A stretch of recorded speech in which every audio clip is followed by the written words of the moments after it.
Hola jóvenes, bueno, comenzando con la unidad 6 de intervención y tratamiento. Veamos cuáles son los principios de la intervención psicológica. Tenemos que es una evaluación. La intervención requiere una evaluación. Un tratamiento requiere prevención e intervención e investigación por parte del psicólogo. La evaluación trata de identificar o de especificar, de cuantificar y cuantificar las conductas, las capacidades, los problemas, los recursos y limitaciones de la persona. Nosotros, como lo abordamos en diapositivas anteriores, tenemos herramientas, diferentes herramientas como lo son las pruebas proyectivas y las pruebas psicométricas para realizar estas evaluaciones. El tratamiento, tratamiento, prevención e intervención. Pues en esta actividad el psicólogo ayuda a que las personas comprendan cuál es su situación, cuál es su problema. Ayuda a reducir los síntomas o a superarlos. Y también el objetivo es prevenir quizá que haya una mayor afectación o que escalen estos síntomas. Se busca también mejorar las capacidades personales, dependiendo del caso o cuál sea la situación por la cual la persona está llegando con nosotros. En investigación, nosotros debemos estar en constante actualización, refiriéndome a los métodos o a la metodología científica, a las técnicas, utilizar técnicas que cuenten con una evidencia de su eficacia, porque obviamente esto da más probabilidades de que el síntoma o la problemática pueda solucionarse y bueno, es parte de los principios éticos. ¿Qué es una intervención en crisis o cuáles son las técnicas de intervención en crisis? Primero que nada, ¿qué es una crisis? Bueno, pues es una reacción emocional y que obviamente, que esto trae una respuesta conductual y una respuesta biológica que sucede en una persona ante un evento precipitante. Son repentinas y son urgentes. Repentinas porque no podemos prever el momento en el que va a ocurrir y no podemos controlarlo tampoco, ¿sí? Simplemente son de manera súbitas. ¿Qué síntomas son parte de una crisis? ¿Cuáles son los síntomas de una crisis? Pues hay angustia, una sensación o sentimientos de angustia muy, muy grandes o muy exagerados, ansiedad, pánico o miedo, una tristeza profunda. Y esto en síntomas físicos lo podemos ver como, en entumecimiento de extremidades, en dolor de cabeza, en sudoración, en un agotamiento muy intenso, cansancio, una desesperación, una frustración y una impulsividad que en afán tal vez de quererse sentir mejor o no querer que los síntomas vayan aumentando, esto lo lleva a cometer algunos actos que empeoran la situación. ¿Qué hacer? Ok. ¿Qué podemos hacer ante una crisis? Como técnicas vamos a llamarlo, primeros auxilios psicológicos, técnicas de intervención en crisis. Lo primero que nosotros debemos de hacer cuando nos acercamos o cuando una persona se acerca con nosotros en crisis es ayudarle a una contención, contenerla. Y podemos lograr esto si logramos que se desconecte por unos breves momentos, por un breve momento de la situación que le está generando esta angustia y este miedo. Desconectarla de la situación, tal vez llevándola a un lugar un poco más apartado, tal vez en una habitación o en un sitio en donde sienta cierta seguridad, donde no se sienta o no traiga de inmediato este recuerdo del evento. ¿Ok?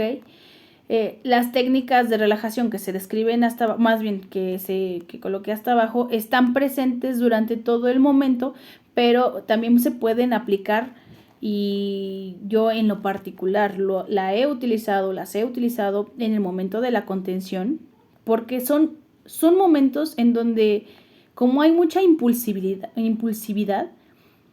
la integridad de la persona corre riesgo. O sea, podemos estar frente a un episodio en donde se pueden hacer daño o en donde pueden salir corriendo y sin fijarse, sin preocuparse sobre los peligros que haya en su entorno, si hay coches, si hay no sé, objetos punzocortantes, en fin, o sea, entonces son urgentes, son momentos en los que tenemos que actuar con urgencia. Ok, en la contención, algunas de las técnicas que nosotros podemos aplicar para que la persona se desconecte de la situación, por ejemplo, es una técnica de atención plena. Podemos pedirle que me describa o que nos describa 5 cosas que puede ver, que en ese momento puedo ver. Ok, mi laptop, el celular, un vaso, una mesa, una ventana. Un ejemplo es lo que yo tengo aquí a mi alcance. Después le pido 4 cosas que pueda tocar. Y ya, ¿no? Entonces, ok, estoy tocando la mesa, estoy tocando el vaso, estoy tocando una libreta, estoy tocando un anillo, ¿no? Es lo que estoy sintiendo, cosas que yo puedo sentir.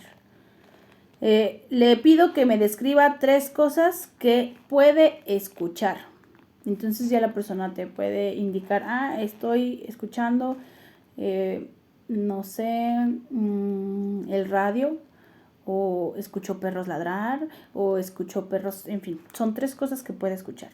2 cosas que pueda oler, tal vez un perfume, tal vez comida si es que alguien está asando algo, tal vez sudor, tal vez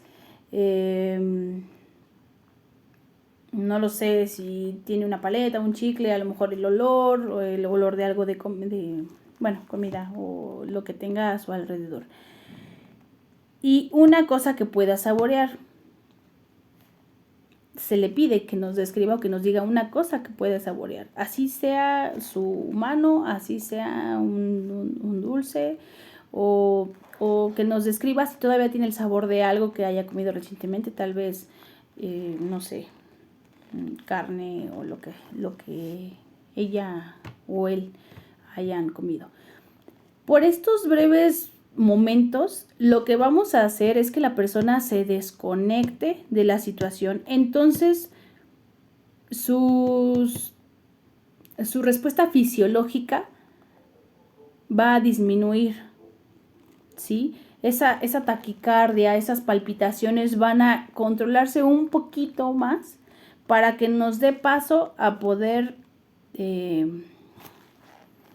poder darle esta contención, ¿ok? Y que no la impulsividad y que todos estos síntomas no se eleven. Ya que le dimos unos momentos, podemos hacer también ejercicios de respiración, podemos hacer ejercicios como otro ejercicio o otra técnica de atención plena podría ser describir un objeto.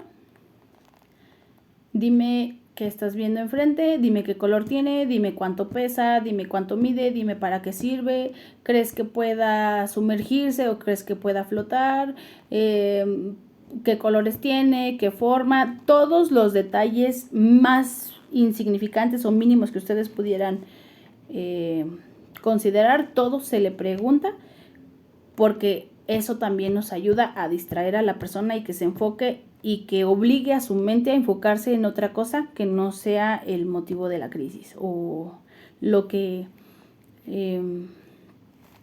propició, lo que detonó. Posteriormente, una escucha activa, es decir, nosotros vamos a pedirle que nos diga cómo se siente, que nos cuente qué fue lo que sucedió o por qué situación ella se sintió de esta manera o por qué se siente de esta manera, simplemente dándole ese espacio de comprensión para que sienta a la persona un poco de calidez y un lugar seguro, un poco de tranquilidad, ¿ok? Una validación. Dentro de esta escucha activa se van a validar sus emociones y sus sentimientos. Es decir, hasta cierto punto decirle, tienes razón en sentir esto que estás sintiendo o es normal que sientas esto que estás sintiendo. No quiere decir que justificamos, simplemente que le informamos que tiene derecho a sentir lo que esté sintiendo en esos momentos, ¿ok? Nada de empezar a tratar de resolverle la situación o tratar de decirle qué debe o no debe de sentir, es que no te sientas así, es que no te preocupes, que es algo típico y que siempre decimos, nuestro afán, digo, no es con una mala intención, yo lo sé o yo lo entiendo, pero en nuestro afán de querer ver mejor a una persona, lo primero que le decimos es que ya no te preocupes o es que ya no te sientas así. Entonces estamos invalidando sus emociones, le estamos diciendo es que no tienes derecho a sentir esto. Y la validación es todo lo contrario, es decirle, ok, comprendo por qué estás angustiada. Ah, mira, te sentiste así con justa razón o con... es una reacción normal por lo que acabas de vivir o es normal que sientas esto, ¿ok? Estamos validando y estamos reconociendo sus emociones sin meter o dar algún juicio.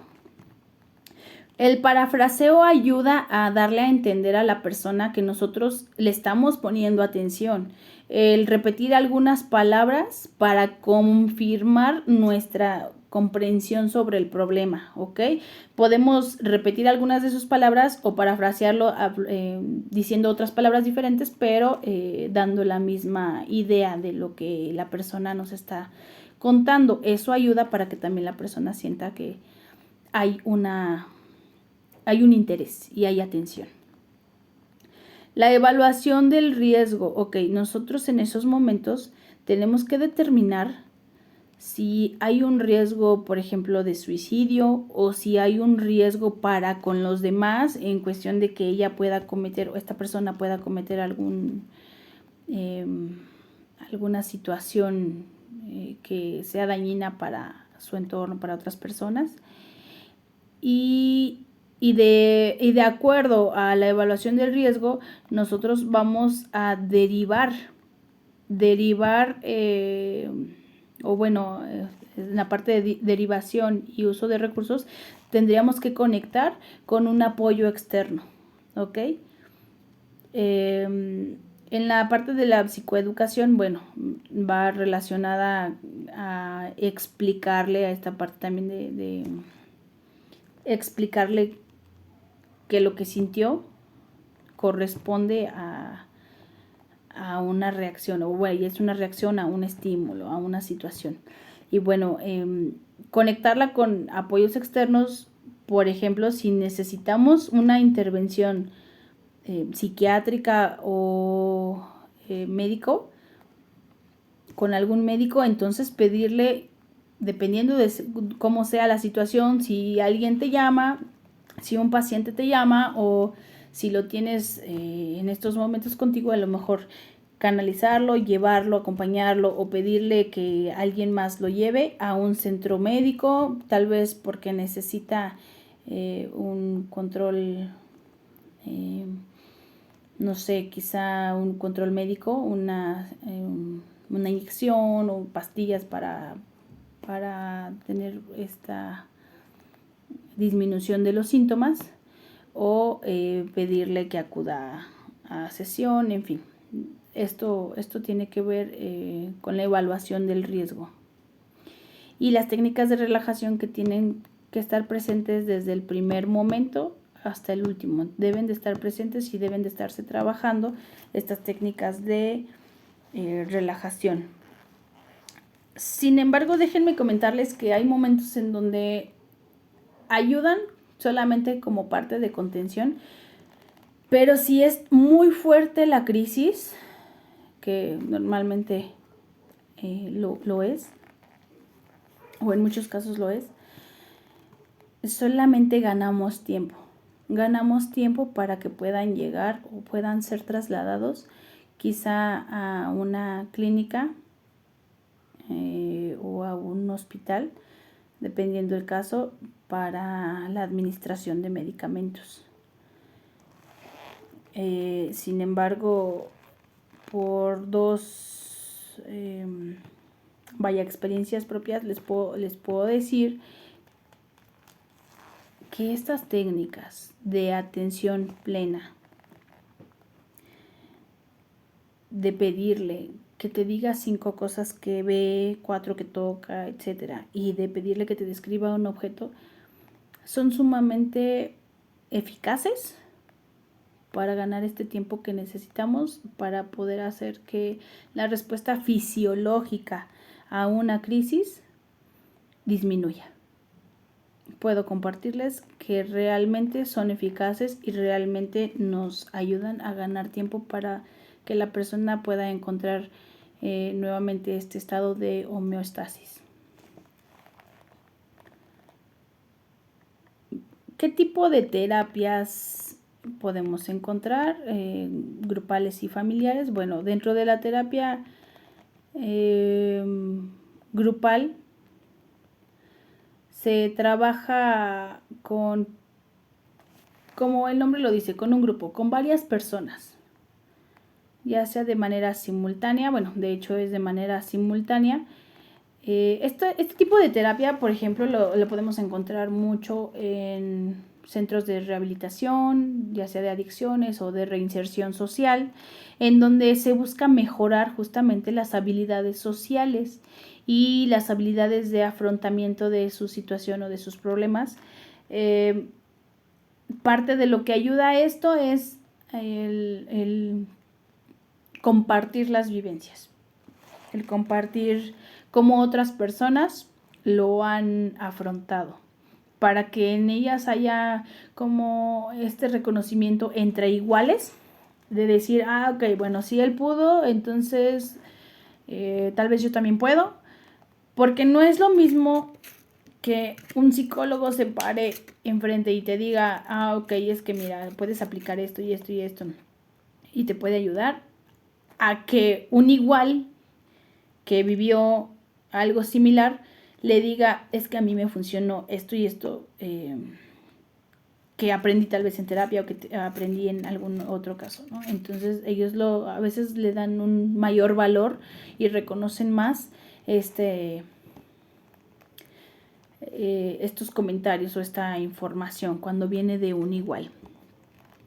La aplicación de la terapia grupal sirve, entre muchas otras cosas, para trabajar el duelo, sirve para trabajar la ansiedad, para trabajar la depresión, las adicciones, como lo mencioné, manejo de estrés, porque se comparten estas vivencias y también hay un sentido de pertenencia en donde se dan cuenta que no son las únicas personas con alguna situación difícil y que además no están solos. Pueden acompañarse dentro de su dolor, acompañarse para superarlo. Otra terapia que tiene que ver con grupos o que tiene que ver con más de una persona es la terapia familiar. El objetivo es mejorar la comunicación de los integrantes y mejorar o fortalecer los vínculos. Este tipo de terapia es recomendable, entre otras cosas, para los problemas de conducta en hijos, para crisis maritales, enfermedades crónicas o adicciones familiares. La terapia de pareja, que es esta terapia, lo que busca es mejorar también la comunicación y fortalecer el vínculo de las personas involucradas y resolver los conflictos que los está haciendo que lleguen ahí. Conflictos maritales, conflictos como infidelidad o incluso dificultades para una crianza conjunta, dificultades para ponerse de acuerdo en cómo van a criar a los hijos. Tal vez, ya saben, un típico caso en donde el papá dice una cosa y mamá dice otra y entonces entre ellos no hay comunicación y esto, bueno, hace que haya un desajuste en todo el contexto familiar. ¿Cómo se llega a una eficacia? O más bien, ¿cómo sabemos que hubo una eficacia en el tratamiento? Cuando nosotros iniciamos un proceso psicoterapéutico, le aplicamos como forma de evaluación algunas pruebas, pruebas proyectivas o psicométricas. Y bueno, esto es para conocer en qué estado llega, en qué estado se encuentra la persona antes de cualquier tratamiento, antes de cualquier intervención, simplemente en qué condiciones se encuentra. Bueno, esto nos va a servir mucho también porque va a ser, va a haber una comparativa con estos resultados, aplicando otros posteriormente al tratamiento. Durante el tratamiento se monitorea por medio de la observación del psicólogo, por medio de algunas pruebas tal vez, si ha habido algún avance. Tal vez yo notaba que mi paciente al principio de las sesiones todo el tiempo estaba en rechazo o estaba en una posición de desacuerdo, quizá todo el tiempo estaba con el ceño fruncido o con las manos cruzadas o con los brazos también, casi no me hablaba, casi no me permitía abordar ciertos temas, pero resulta que con el paso de las sesiones me doy cuenta que él mismo abre los temas, ya no lo veo más relajado, incluso en su lenguaje corporal me lo indica, está más relajado, ya no está todo el tiempo así, ya se siente más cómodo. Todos esos avances nosotros podemos observarlos. No nos lo va a decir directamente, o a lo mejor sí, tal vez me puede decir, ¿sabe qué? Me siento mejor o me siento más tranquila que en un principio. Pero aunque no nos lo dijera, el lenguaje corporal habla mucho de nosotros y habla mucho sobre si la persona se siente más tranquila que en un principio.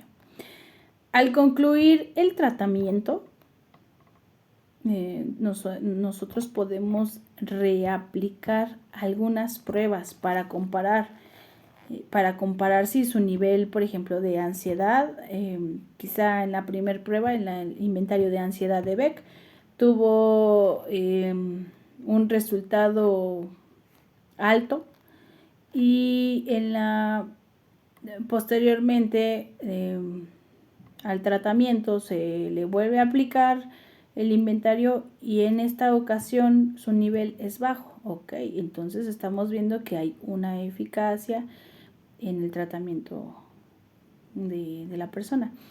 ¿Cuáles son los indicadores al final de este tratamiento?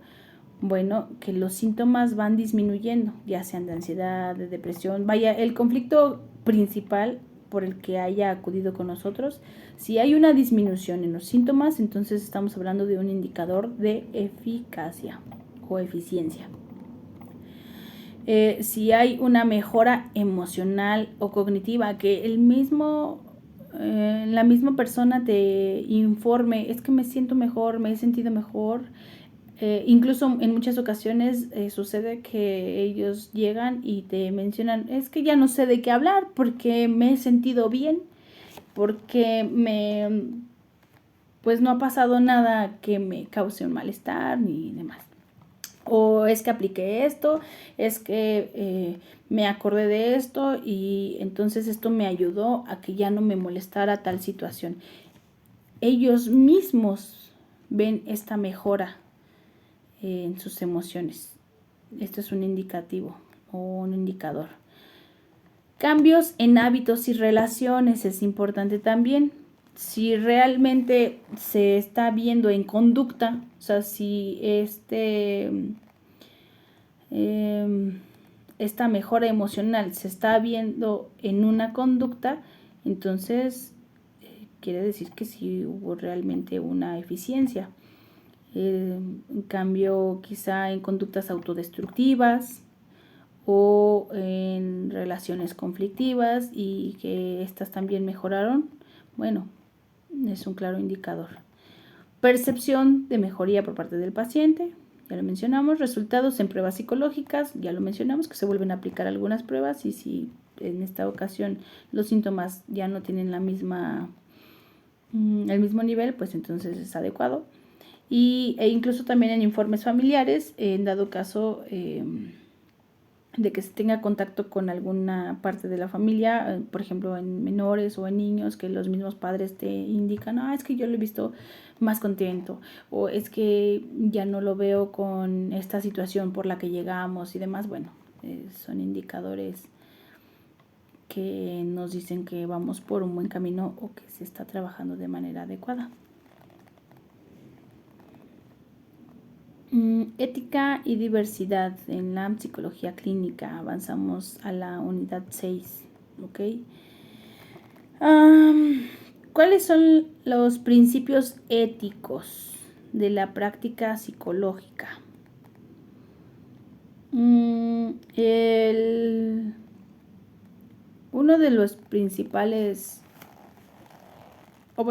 es que todos son importantes, pero uno de los principios es el de beneficencia y no maleficencia. Este principio, ¿a qué se refiere? A que en todo momento nosotros vamos a buscar el beneficio de esta persona y no buscaremos hacerle daño ni por negligencia, ¿de acuerdo? Vamos a tener cuidado de que no se le haga daño a esta persona, ni siquiera ya sea de manera directa o indirectamente en una cuestión de negligencia. vamos a buscar el bienestar, el actuar en beneficio de la persona que tenemos enfrente. El principio de fidelidad y responsabilidad. Bien. Nosotros debemos de construir relaciones de confianza y estándares profesionales de conducta. Si nosotros respetamos a la persona, nosotros generamos que nos vean también como alguien respetable, entonces la relación profesional va a ser adecuada. Nosotros debemos de darle o ante los ojos de la persona que tenemos enfrente, debemos de generar esa confianza como un profesional que va a hacer uso de sus recursos, de sus conocimientos, con el único objetivo de ayudarle a un bienestar emocional. ¿Ok? Y que nosotros vamos a responsabilizarnos haciendo un uso adecuado de estos conocimientos, nunca utilizándolos para generar algún tipo de influencia en la persona o para generar algún beneficio, para obtener algún beneficio que no sea el del bienestar de nuestro paciente o de nuestro consultante, como ustedes quieran verlo. El principio de integridad. Bueno, nosotros vamos a tener cuidado de no incurrir en fraude, de no engañar a la persona, de no robarle, bueno, en esta parte tal vez un poco más entendible de engañarla, quitar, tal vez cobrar de más a lo mejor por un servicio o cobrarle por algo que quizá no tenía un costo o cobrar algo excesivo solo porque nosotros consideramos que la persona no se va a dar cuenta o que tiene a lo mejor los medios para pagarlo. Si bien es válido tener quizá un costo de sesión un poco escalonado, no tenemos que incurrir en fraude o en robo. ¿Okay? El principio de justicia. Nosotros debemos de brindar este acceso a todas las personas con igualdad de calidad, que el acceso a la atención psicológica sea por igual a cualquier persona y con la misma calidad a todas las personas con las que estamos trabajando. El respeto por los derechos y la dignidad de las personas. Bueno, parte de nuestros derechos son la dignidad, la privacidad, la confidencialidad y, bueno, la cultura. Si nosotros estamos hablando de que uno de los principios es el respeto por los derechos y la dignidad de las personas, entonces debemos de tomar en cuenta que no solamente se trata de un deber ser o de una recomendación de conducta, sino que también podríamos incurrir en algún tipo de delito, ¿sí? Porque estamos hablando de los derechos y dignidad de las personas. Entonces, legalmente aquí ya podría haber alguna consecuencia. Privacidad, dignidad, privacidad, confidencialidad. Es importantísimo que en la práctica clínica sepamos, bueno, y en muchos otros contextos, pero hablando de la práctica clínica, que la información de la persona es completamente confidencial y no tiene un límite en cuestión de temporalidad. Es decir, pues es que ya dejó de ser mi paciente, pues ya hace 2 años y entonces pues ya voy a hablar de ella. No, no, no, no, no, no. No tiene un límite de tiempo la privacidad y la confidencialidad. Ahora, como lo mencionamos hace un momento, en unos temas pasados, se puede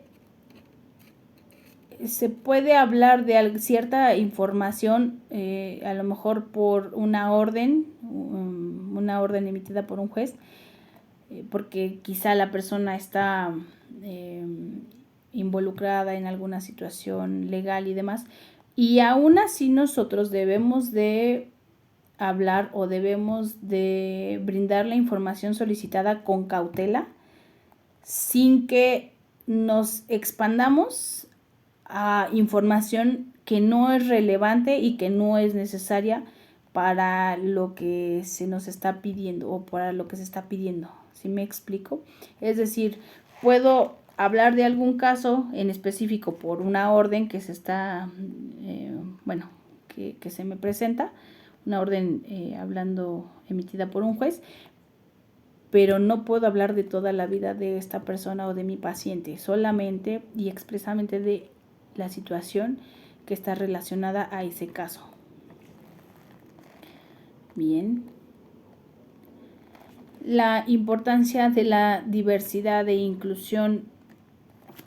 Las personas, ¿cuáles son los beneficios? ¿O cuál es el beneficio de que las personas aprendan o convivan con otras que son diferentes a ellos? Pues su importancia radica en que se forman individuos más conscientes sobre su entorno y empáticos con los demás. Me gustó mucho esta parte de formar individuos conscientes de su entorno, porque las personas están tan sumergidas en sí mismas. Los jóvenes, muchos jóvenes, no todos, muchos jóvenes están tan sumergidos en sus propios gustos o problemas o situaciones familiares que se olvidan de toda la diversidad que existe. Entonces, cuando se encuentran con algo que es diferente a ellos, muchas veces hay miedo. En muchos otros casos hay rechazo. Y este rechazo, bueno, ya lo hemos visto, puede ir en forma de bullying principalmente, o se da en forma de bullying, o en forma de, exclusión social. Tal vez no me burlo de una persona, pero no convivo y genero situaciones en donde se le aparta a la persona, ¿no? Entonces, el que nosotros aprendamos y aceptemos que hay una diversidad de cultura, hay una diversidad de condiciones en las personas, nos ayuda a ser más empáticos con los demás. La inclusión asegura que todas las personas, independientemente de si tienen limitaciones o de sus características o de su cultura, tengan las mismas oportunidades. La inclusión busca o promueve el desarrollo psicosocial al fomentar la pertenencia, la pertenencia a un grupo, que es sumamente importante porque recordemos que nosotros somos seres biopsicosociales. Entonces son 3 factores o son 3 aspectos que debemos de tener muy en cuenta, que no es uno sin el otro, o no es uno en lugar del otro, son los 3 biopsicosociales. Necesitamos formar parte de un grupo. A mí me gustaría que alguien me dijera, quién no pertenece a un grupo. Y no necesariamente me refiero a personas externas, a un grupo externo a su familia. Su familia también es parte de, o aquellos que tienen tal vez un grupo de amigos en los videojuegos, ok, pero son parte de un grupo, ok. No hay personas, o no es saludable una persona que no siente esta pertenencia o que no pertenece a algún grupo. Promueve esta parte de inclusión, reduce el aislamiento y la discriminación y mejora las habilidades sociales. ¿A qué contribuye todo esto? Bueno, contribuye a un bienestar psicológico, no solamente es de ambas partes, tanto de la persona a la cual se está incluyendo o se está se está incluyendo a esta socialización, a estos grupos, pero también a la persona que está siendo flexible y que está siendo consciente, que está siendo más empático con quienes son de diferente condición a él. Entonces, este bienestar psicológico definitivamente ayuda a ambas personas, o es para ambas personas. Al haber un sentido de pertenencia y esta socialización, esto ayuda a que haya una reducción de la ansiedad y de la depresión. Hay una reducción también, digamos, en suicidios o en tentativas de homicidio y demás, porque hay un sentido de pertenencia, no hay una exclusión. Los sentimientos de conexión con los demás son los que nos ayudan a la empatía. Y si nosotros recordamos el caso, no sé, supongo que ustedes lo vieron, el caso de los Incel, el nuevo grupo llamado Incels, sobre el chico que llevó una guadaña a me parece que fue un centro educativo perteneciente a la UNAM, que pertenece a la UNAM, y terminó con la vida de uno de sus compañeros. Vaya, hay muchas situaciones que pueden haber como trasfondo, pero parte o mucho tiene que ver con esta exclusión, con este sentimiento de aislamiento. Entonces genera rencor, genera resentimiento de la persona, genera emociones relacionadas a la ira y demás, lo cual obviamente es perjudicial para la persona, pero también para la sociedad, y mucho, porque estamos hablando de que cultivamos un trastorno antisocial de la personalidad. Claro, no es culpa, o no voy a decir que sean culpables tanto sociedad como la persona. Hay muchos factores que influyen, pero también sería adecuado responsabilizarnos en cuanto a que si en nuestro mismo grupo estamos viendo que hay una persona a la cual estamos rechazando o estamos aislando, hay consecuencias. Puede haber consecuencias a veces muy graves, algunas tal vez no se notan tanto, pero las hay, a veces más específico para el individuo, pero es algo que debemos de ver desde nuestro contexto, iniciando en nuestro contexto, en nuestro salón, en nuestra familia. Bien, ¿cuáles son los principios que vinculan la psicología clínica con los derechos humanos? Está la parte de dignidad y respeto a la persona, que habla de tratar a la persona con empatía, sin discriminar por su condición, por su aspecto físico, sin discriminarla por su situación económica, por su cultura, por sus ideas. La parte de la confidencialidad, bueno, que tenemos que proteger la información del paciente, como ya lo mencionamos. en todo momento, desde su nombre. Esto va desde su nombre. Recientemente, bueno, en diferentes momentos lo he visto, que cuando por tareas dejo el estudio de un caso clínico, me presentan el caso clínico, pero con los datos completos. Nombre completo, dónde vive, edad y todo. Una cosa es la edad, que es parte de la información. Esta información es necesaria para que nosotros podamos ver, analizar estas conductas, los rasgos de personalidad, etcétera. Pero no podemos dar el nombre completo.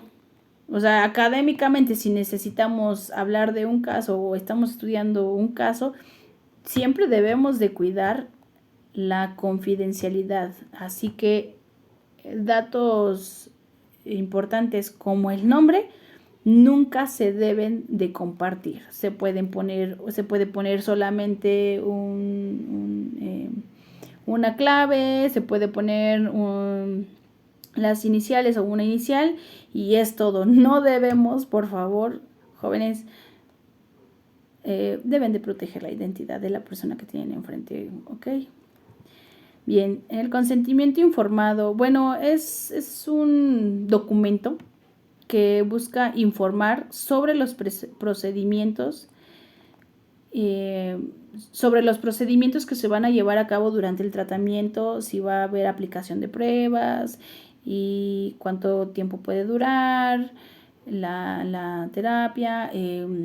Pueden agregar también sobre el horario, pueden agregar condiciones sobre en qué momento, bueno, las condiciones en las que se va a dar este trabajo, vaya, en qué horario, cuánto tiempo va a durar, si 50 minutos, una hora, qué pasaría si se cancela una sesión, pueden agregar también los costos y demás.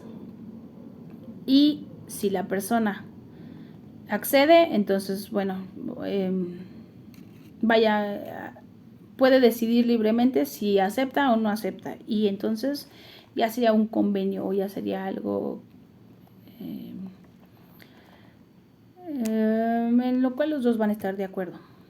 Acceso a la salud mental, bueno, parte de los principios relacionados con los derechos humanos es que debemos de promover la atención psicológica como parte del derecho a la salud integral. Es decir, ya no vamos a separar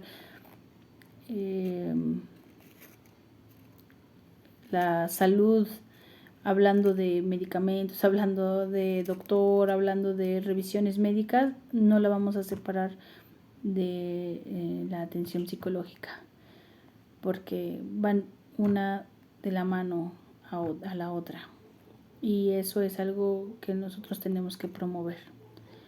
Equidad y no discriminación. Bueno, la atención que nosotros vamos a brindar no importa el género, la cultura, la orientación,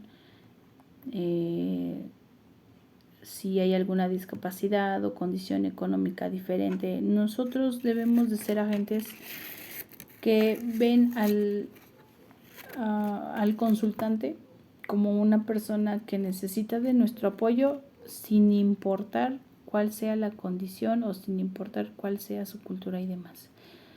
El principio de integridad, bueno, que debemos de evitar cualquier forma de abuso hacia el paciente.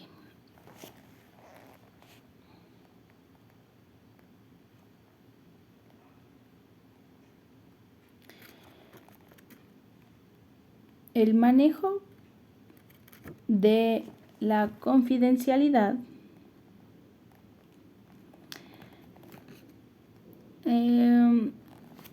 y el manejo de las tarifas en la práctica. Ok. El psicólogo no puede divulgar información. ¿Por qué recalcamos tanto esto? ¿O por qué hacemos énfasis en esto a pesar de que a lo mejor ya lo abordamos en momentos atrás en otros temas?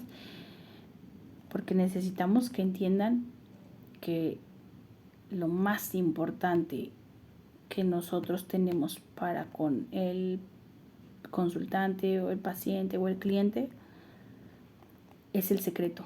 Es el secreto y es esa confianza de que no se va a divulgar ni nada de la información que nosotros abordemos en terapia va a salir de ese consultorio o ese espacio.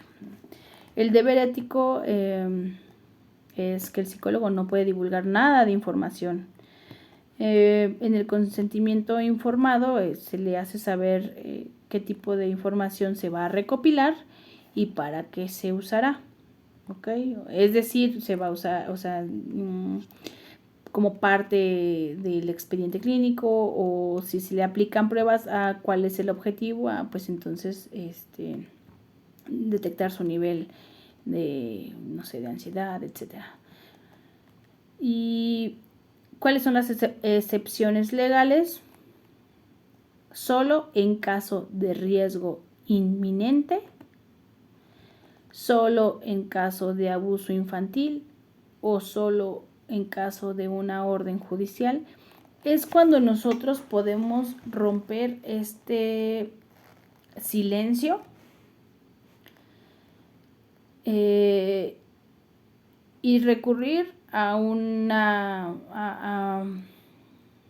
recurrir ya sea a una instancia o a lo mejor a una persona que pueda apoyar.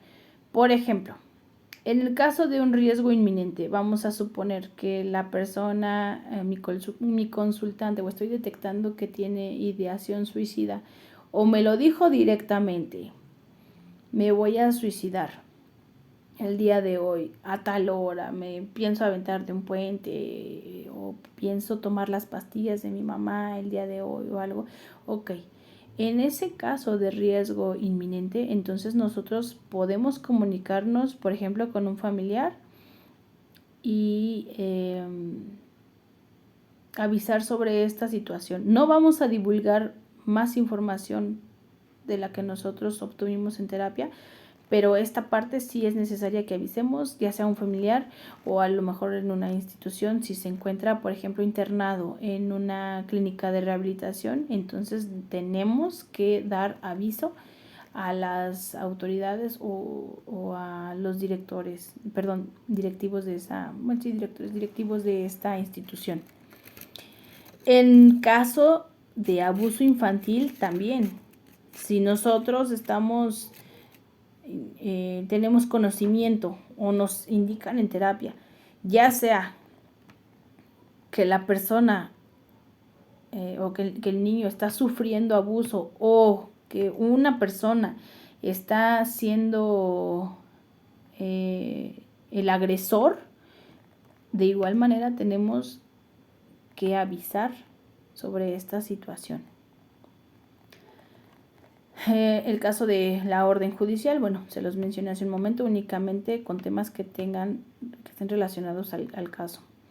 La protección de datos, todos los documentos. El expediente debe de resguardarse en un lugar seguro y con acceso restringido.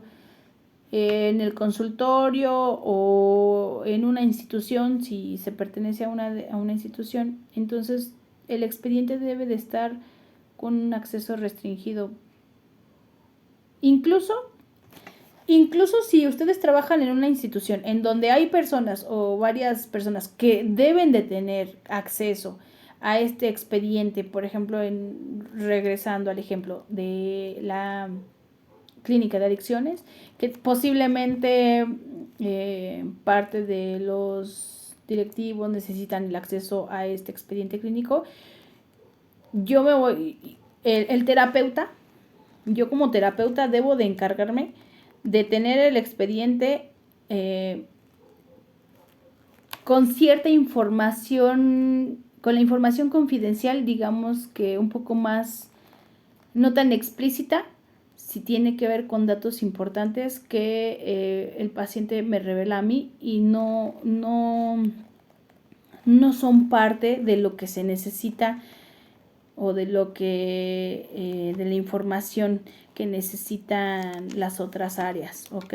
Ahí también debemos de tener cuidado con qué información se maneja que va a estar abierta a las otras áreas. En cuanto a las tarifas de práctica, bueno, las tarifas